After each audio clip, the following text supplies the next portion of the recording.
여러분들도 잘 알고 계시겠지만 요즘 중동에서 일어나고 있는 하마스하고 이스라엘 전쟁이 큰 이슈입니다. 10월 7일 날 그 하마스가 이제 이스라엘을 미사일로 공격하기 시작하고, 그리고 이제 가자 지구 장벽을 넘어서서 이스라엘 마을로 이제 공격을 시작했습니다.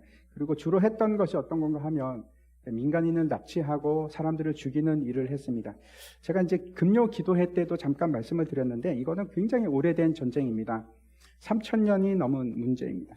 여호수아가 가나안 땅을 정복할 때 하나님께서 뭐라고 말씀하시는가 하면, 그 땅을 내가 너에게 줄 땅을 완전히 정복하라 이렇게 말씀을 하셨는데, 그렇게 못합니다.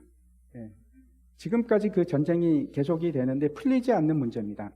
너희가 만일 그 땅의 원주민을 너희 앞에서 몰아내지 아니하면 너희가 남겨둔 자들이 너희의 눈에 가시와 너희의 옆구리에 찌르는 것이 되어 너희가 거주하는 땅에서 너희를 괴롭게 할 것이요, 나는 그들에게 행하기로 생각한 것을 너희에게 행하리라. 정말 무서운 말씀입니다. 하나님께서 지금 뭐라고 말씀하십니까?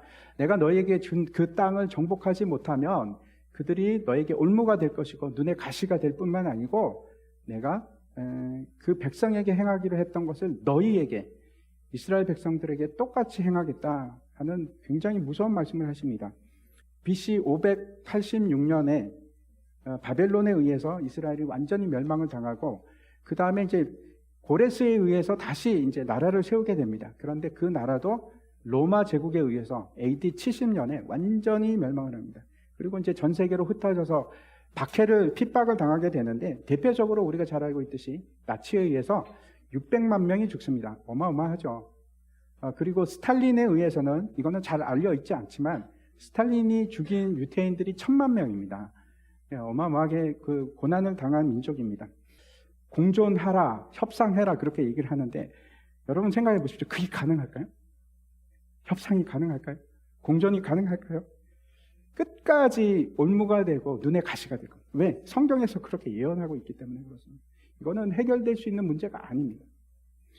그는 우리의 화평이신지라 둘로 하나를 만드사 원수된 것 곧 중간에 막힌 담을 자기 육체로 허시고. 다른 답이 없습니다. 예수 그리스도만이 답입니다. 복음 외에는 이 문제를 해결할 수 있는 아무런 방법도 없습니다.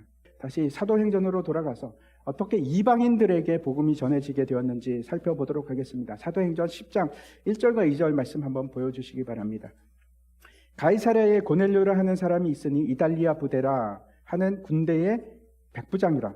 그가 경건하여 온 집안과 더불어 하나님을 경외하며 백성을 많이 구제하고 하나님께 항상 기도하더니. 이 이야기는 이제 고넬료라는 사람으로부터 시작합니다. 이름이 고넬료입니다. 라틴 이름입니다. 여기 좀 그 느낌이 오십니까? 료 이렇게 끝납니다. 라틴 특징 중에 하나입니다. 이 사람이 이달리아 부대의 백부장이다 이렇게 되어 있는데, 이달리아 그러면 금방 떠오르시죠? 이태리가 맞습니다. 우리가 생각하는 이태리가 맞습니다. 이태리대, 그러니까 로마 부대의 백부장입니다. 아마 이 사람들도 똑같이 지배자로서 왔고 로마 사람이고 굉장한 프라이드가 있었을 겁니다. 이스라엘 사람들은 다르죠. 이질감을 느낄 겁니다. 압제당하는 편에서 이 사람들이 우리를 지배하러 왔을 것이다. 그리고 고유의 증오심, 이방인에 대한 증오심이 가득 차 있었을 겁니다. 이방인의 군대입니다. 이질감을 가지고 있었을 뿐만 아니고 편견을 가지고 있었을 겁니다. 그런데 이 고넬료가 좀 다른 사람입니다. 유대교로 개종을 했을 뿐만 아니고 여기 보니까 아주 경건한 삶을 살았던 사람입니다. 근데 기도하는 중에 갑자기 환상을 보게 됩니다. 어떤 건가 하면 천사가 나타나서 고넬료야 이렇게 부르는 겁니다. 깜짝 놀랐겠죠. 그리고 뭐라고 하는가 하면 내 기도와 구제가 하나님께 상달되었다. 그리고 기억하신 바 되었다. 이렇게 얘기를 합니다. 그리고 이제 명령을 하는데, 너는 사람들을 보내서 요바에 있는 시몬 베드로를 찾아라. 그리고 그를 청하라. 그렇게 얘기를 하십니다. 그런데 그 주소까지 가르쳐 줍니다. 이 시몬이, 베드로가 어디 있는가 하면 무두장의 집에 있는데, 요바의 무두장의 집에 있는데 그 집은 해변에 있고 그 무두장의 이름은 시몬이다. 그것까지 얘기를 하시고 아주 자세하게 얘기를 하시죠. 그리고 떠납니다. 베드로가 있던 것이 저 예루살렘입니다. 당시 상황을 잠깐만 말씀을 드리면, 오순절날 성령이 임하기 시작했고 예루살렘 교회가 시작이 되었습니다. 처음에 이제 예루살렘 교회의 복음이 전파되고 막 왕성하기 시작했는데, 그때 엄청난 박해가 시작이 됩니다. 가장 먼저 죽었던 사람이 스테반 집사고, 야고보 사도가 죽습니다. 순교를 합니다. 사람들을 막 잡아 죽이니까, 예수 믿는다고 잡아 죽이니까 점점 퍼지기 시작합니다. 그리고 퍼져갔던 곳 중에 하나가 저 욥바입니다. 다비다라는 아주 경건한 여자 제자가, 예수님의 제자가 있었습니다. 성도가 있었습니다. 이 사람이 여기는 다 그런 사람만 나오는지, 경건하고 정말 하나님을 경외하는 그런 사람이었습니다. 여자인데 병에 걸렸습니다. 그리고 죽게 된 겁니다. 그래서 이제 베드로가 욥바에 가서 어떻게 했을까요? 기도를 합니다. 기도를 하는데, 하나님 살려주십시오. 기도를 하는데 살아납니다. 엄청난 기적이 일어나고, 그래서 그 기적 때문에 욥바 근처에 수많은 사람들이 예수를 믿게 되는 겁니다. 그리고 이제 그 복음 전도를 위해서 베드로는 계속 거기에 머물러 있습니다. 근데 그 집이 어디였는가? 무두장이 시몬의 집. 이튿날 그들이 길을 가다가 그 성에 가까이 갔을 그때에 베드로가 기도하려고 지붕에 올라가니 그 시각은 제6시더라. 하늘이 열리며 한 그릇이 내려오는 것을 보니 큰 보자기 같고 네 길을 메어 땅에 들이웠더라. 그 안에는 땅에 있는 각종 네 발 가진 짐승과 기는 것과 공중에 나는 것들이 있더라. 또 소리가 있으되 베드로야 일어나 잡아 먹어라 하거늘 베드로가 이르되 주여 그럴 수 없나이다. 속되고 깨끗하지 아니한 것을 내가 결코 먹지 아니하였나이다 한데, 제사를 드릴 때 양이든 소든 죽입니다. 죽이고 나서 그거를 어떻게 하는가 하면 제사장이 들어서 요제로 하나님께 드리고, 그리고 그 고기를 모두가 함께 다 먹습니다. 잔치입니다. 그게 화목제인데 그 얘기를 지금 하고 있는 겁니다. 하나님께서 잡아 먹어라. 이거는 틀림없이 화목제입니다. 그런데 문제는 이 짐승들이 도대체 먹을 수 있는 것들인가? 여기 보니까 기는 것들, 벌레를 의미하기도 하고, 이거는 뱀과 같은 파충류를 얘기하기도 합니다. 이걸 어떻게 먹겠습니까? 더럽고 부정한 거 아닙니까? 이런 거 먹으면 안 되는데. 그래서 베드로가 뭐라고 얘기합니까? 주여 그럴 수 없나이다. 내가 그런 속되고 깨끗하지 않은 것을 먹을 수 없습니다. 이렇게 강하게 부정을 합니다. 그랬더니 하나님께서 뭐라고 하시는지 15절 보시기 바랍니다. 또 두 번째 소리가 있을 때 하나님께서 깨끗하게 하신 것을 내가 속되다 하지 말라 하더라. 하나님께서 부정한 것을 깨끗하게 속량했는데 네가 뭐라고 할 거냐? 내가 그 죄를 사했는데 네가 뭐라고 할 거냐? 그런 얘기입니다. 하나님께서 그 죄를 깨끗하게 하시고 부정치 않게 하셨다는 겁니다. 이 똑같은 것을 3번을 반복하십니다. 근데 그러고 나서 이제 그릇이 하늘로 다시 올라가는데 베드로가 생각합니다. 아니 이게 도대체 뭐지? 이게 뭘까? 근데 그 절묘한 타이밍 때, 바로 그때 대문에서 소리가 납니다. 똑똑똑. 누굴까요? 이 가이사랴에서 온 고넬료가 보낸 사람들입니다. 그래가지고 베드로를 찾는 겁니다. 그때 다시 성령께서 개입을 하십니다. 성령께서 뭐라고 베드로에게 얘기하는가 하면 의심하지 말고 그들을 따라가라. 이렇게 말씀을 하십니다. 그래서 베드로가 이 사람들과 함께 가이사랴로 갑니다. 그때 이제 베드로가 이렇게 얘기합니다. 하나님께서 각 나라 사람 중에서 하나님을 경외하는 사람을 다 받아주시는 것을 제가 이제야 깨달았습니다. 하나님께서 이방인도 받으시는 것을 제가 깨달았습니다. 그리고 예수 그리스도의 복음을 전하기 시작합니다. 죽으심과 부활하심, 그리고 죄사함에 대해서 얘기하는데, 그때도 절묘한 타이밍, 바로 그때 성령이 강력하게 임하시는데, 그곳에서 말씀을 듣고 있던 모든 사람들이 다 성령을 받습니다.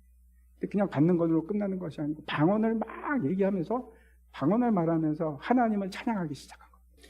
이것이 베드로와 예루살렘 교회의 편견이 깨어지고 드디어 복음이 이방인에게 넘어가는 최초의 사건입니다. 그리고 그 복음이 바다를 넘어서, 산을 넘어서 우리까지 전달이 되었습니다. 어떤 교회들이 죽어가는 교회일까요? 여러분은 한번 생각해 보십시오. 어떤 교회가 쇠퇴하고 점점 죽어가고 있나요? 죽어가는 교회의 공통점은 내부지향적입니다. 서로가 너무 좋고 서로가 서로를 위한 교회입니다. 살아나는 교회가 특징이 뭔가 하면 외부지향적입니다. 내부가 아니고 외부. 제가 죽어가는 교회들의 몇 가지 특징을 말씀드리겠습니다. 어떤 교회들인가 하면, 첫 번째, 변화하지 않습니다. 우리는 늘 이렇게 해왔어. 계속 옛것을 고집하고 변하지 않습니다. 두 번째 공통점이 있는데 어떤 건가 하면, 늘 교회는 나를 위한 교회, 우리를 위한 교회, 그래서 우리끼리가 너무 좋은 겁니다. 돈을 써도 우리를 위해서 잘 먹고 잘 쓰고. 중심에 늘 우리가 있는 교회는 어떤 교회인가 하면 죽어가는 교회. 세 번째 아주 중요한 것이 있는데 지상 대명령, 그레이트 커미트먼트가 사라진 교회. 전도하지도 않고 선교하지도 않고 그냥 우리끼리 잘 즐기는 교회. 그거는 여러분, 지상 대명령을 잃어버렸다는 것은 그 교회의 기능이 사라진 겁니다. 교회가 아닙니다. 전도하지 않으면 교회가 아닌 겁니다. 복음을 외치지 않으면 그리스도인이 아닙니다. 여러분, 어떤 교회가 진짜 이상적이십니까? 여러분에게 있어서 가면 반겨주고 만나면 즐겁고 행복하고 너무 좋고 그런 교회죠. 근데 중요한 것은 하나님께서도 그 교회를 정말 기뻐하시고 계실까? 왜 제가 이런 얘기를 하는가 하면, 일하지 않으면, 봉사하지 않으면 갈등도 없습니다. 문제도 안 생깁니다. 무슨 문제가 있겠습니까? 전도하지 않으면 핍박도 없습니다. 멸시도 안 당합니다. 힘들지도 않습니다. 하나님께서 원하시는 교회가 그런 교회인가? 사람이 모여서 일을 하다 보면 갈등도 생기고 문제도 생기고 지극히 정상적입니다. 박정민 목사님이 이제 그 회의 때 이런 얘기를 했는데 저는 전적으로 동의합니다. 뭐라고 얘기를 하는가 하면, 우리 교회 주인은 우리가 아니고 고넬료입니다. 우리가 아니고 고넬료가 우리 교회 주인이 되어야 됩니다. 저와 여러분은 주인이 아닙니다. 진짜 주인은 예수 믿기를 원하는 자들, 복음을 알기를 원하는 자들이 이 자리에 앉아있는 거예요. 그 사람들이 주인입니다. 그게 끊어지면 우리 교회도 이제 더 이상 사명이 사라진 겁니다. 저는 우리 교회에서 가장 중요한 것이 소망 나눔 축제라고 생각합니다. 그 일이 저에게도 굉장한 부담입니다.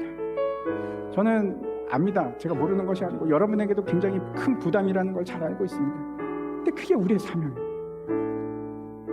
그게 우리의 사명이에요. 하나님께서 우리를 부르셨고, 그리고 우리를 통해서 복음을 전하기를 원합니다. 그리고 하나님께서는 그 일을 가장 기뻐하십니다. 하나님께서는 잃어버린 양들이 돌아오는 것보다 기뻐하시는 일이 없습니다. 천국에 있는 모든 천사들까지 다 기뻐합니다. 그리고 그 일을 우리에게 맡기셨어요. 주위를 한번 둘러보십시오. 우리 주변에도 수많은 죽어가는 사람들이 있습니다. 세상에서 제일 중요한 것은 다른 게 아니고 죽어가는 사람들을 살리는 일입니다. 그것보다 더 중요한 일이 뭐가 있겠습니까? 이 일을 위해서 베드로처럼 기도하는 우리들이 되었으면 좋겠어요. 그리고 그날에 성령이 우리와 함께 하시기를 같이 기도했으면 좋겠어요. 기도했으면 좋겠어요. 교회는 편안하고 행복한 곳, 그런 곳이 아닙니다. 힘들고 때로는 너무나 힘들고, 그래도 인내하고 견뎌내고 주님께서 우리에게 위탁하신 일들 감당하는 것, 그것이 교회입니다.